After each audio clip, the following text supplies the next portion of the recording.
As an off day, thanks so much for tuning in again. I just wanted to make a response real quick to another press release from Adelup.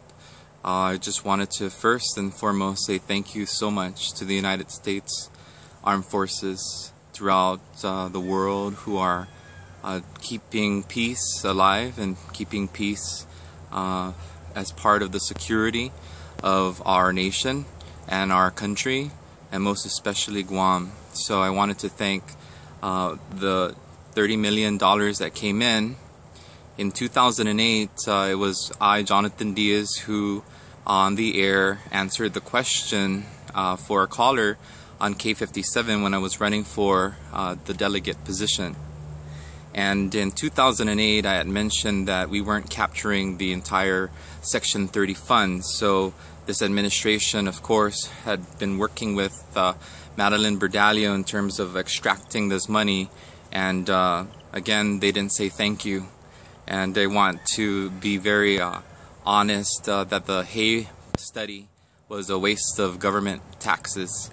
It does not consider the seniority and the loyalty of people who have worked and sacrificed their time and effort in working for the government of Guam. And so I think that the Supreme Court of Guam has already decided that it is the legislature that makes the decisions in terms of funding. And I took a chance to take a look at the work that was dedicated to the late Senator Ben Pangilinan.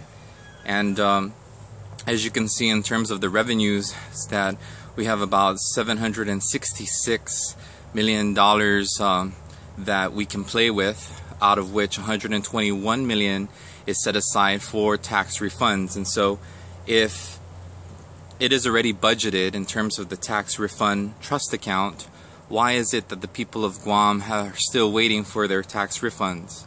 And more importantly, we need to keep in mind that there are further issues down the road that we are not sure about in terms of what is to come about Guam's political self-determination, which is the first and foremost issue that requires our immediate attention.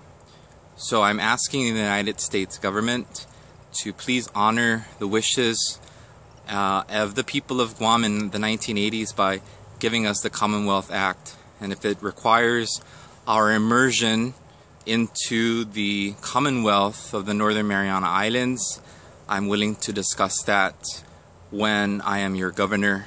And I continue to ask people to write me in. Some people ask, well, why didn't you make it official? And I'm just saying to everybody that I'm trying to save trees. Every time that you have to file paperwork and use paper, you're destroying the environment.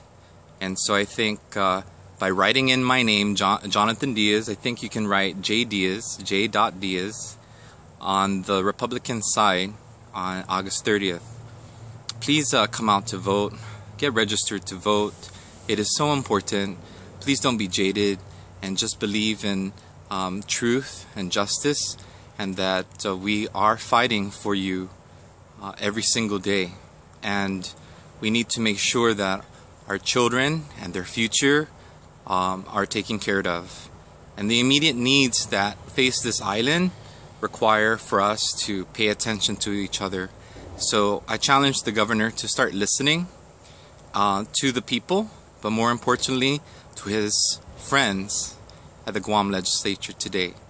So pass the budget what you can, senators, and I submit this as testimony in terms of supporting your work and your efforts and the efforts of so many other people on this island that are moving Guam forward. So thanks a lot. And behind me makes a great camera. D is for delegate. Remember that revolution? You're the revolution. Rise up. Rise up today and be the best that you can be for Guam and for all people of goodwill. Alright? Thanks. Si Diyos masi and God bless Guam. More to come.